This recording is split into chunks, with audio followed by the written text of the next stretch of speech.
বিসমিল্লাহির রহমানির রহিম। আমি মোহাম্মদ নুরুল ইসলাম বাংলাদেশ মিডিয়া থেকে আপনাদের সাথে রয়েছি। এই মুহূর্তে রয়েছি আমরা সেলফি ব্রিজের দক্ষিণ সুরমা এলাকার ডাউনে বাম দিকে রয়েছি।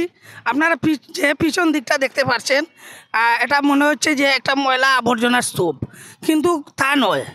এটা হচ্ছে এই পলিথিন দিয়ে, ময়লা আবর্জনা দিয়ে একটা বাসা বেঁধেছেন একজন মহিলা, আর এই বাসার মধ্যেই উনি বসবাস করেন। আপনারা চিন্তা করতে পারবেন না যে এই যে অবস্থা, এই যে দেখেন কী অবস্থা, ময়লা আবর্জনা, চতুর্দিকে ময়লা আবর্জনা। এখানে এই রাস্তা এলাকার ময়লা পালানো হয়, কিন্তু এই ময়লার ভিতরে চতুর্দিকে পলিথিন দিয়ে এই বসবাস করছে এই মহিলা, বয়স্ক মহিলা। অনেক দিন যাবৎ আশপাশের লোকজন আমাদেরকে বলেছে যে ও মহিলা তো বহুত দিন যাবৎ এখানে বসা। এই যে ভিতরের ঘরটা দেখেন একটু, আমি যাই সামনে একটু দিকে,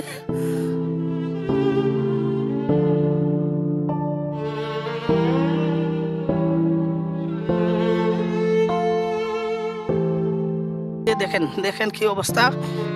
উপরে বাঁশের জার একটা আছে, আর চতুর্দিকে ময়লা আবর্জনা রয়েছে। এই যে মহিলা, যে বয়স্ক মহিলার সাথে আমরা কথা বলবো এখন। মহিলার সাথে কথা বলে ওনার কাছ থেকে জানবো যে এখানে কতদিন থেকে যে এখানে রয়েছেন। আচ্ছা, এখানে কতদিন থেকে আসুন আপনি?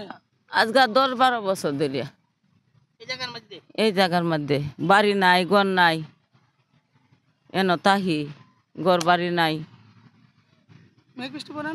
মেঘ বৃষ্টি পড়লে তো এলেই তাহি, মেঘ বৃষ্টি পড়লে কোনো কর্তারি না, ব্যবস্থা নাই। বাচ্চা কাচ্চা 3 জন।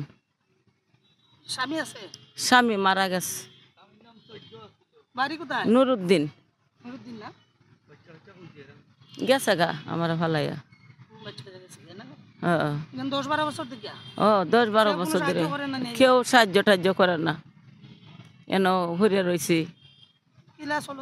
এবার খুঁজিয়া মাগিয়া খাই মানুষের কাছ থেকে, 2টা বোতল উতল টু হয়।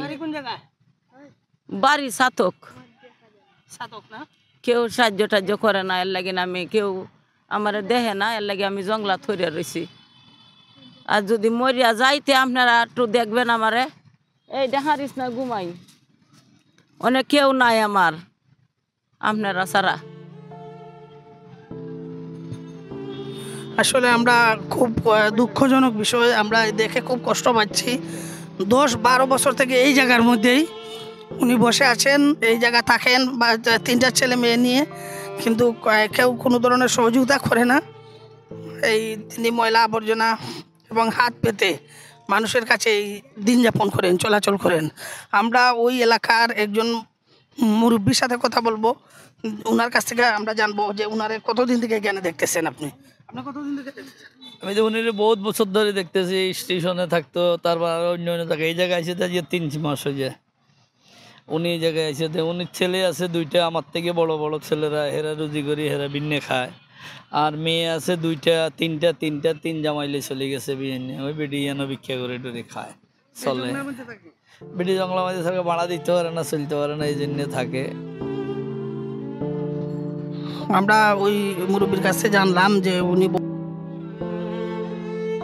ওনাকে পালিয়ে নিয়ে চলে গেছে। দুঃখজনক বিষয়।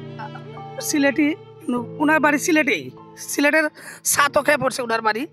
সাতক কোন জায়গায় পড়ছে আপনার বাড়িটা? সাতক কোন জায়গায়? গ্রামের নাম কি? সাতক সররবন। সররবন কেউ দেখলো না। কালাম চৌধুরী চেয়ারম্যানে আশ্রয় দিল না, লাগি সিলেটায় বসবাস করি। চেয়ারম্যান এটা এলাকার চেয়ারম্যান, কেউ আমার সাহায্য করলো না, লাগি আমি সররবন। আমরা জানলাম ওনার বাড়ি সরেরবন, সাতক উপজেলার সরেরবন গ্রাম, কিন্তু ওনাকে কেউ সাহায্য সহযোগিতা করে না বলেই উনি আজকে এই অবস্থা। বাংলাদেশ মিডিয়ার সাথে থাকার জন্য আপনাদেরকে ধন্যবাদ জানাচ্ছি। দৈনিক বাংলাদেশ মিডিয়া, সত্যের সন্ধানে সারাক্ষণ।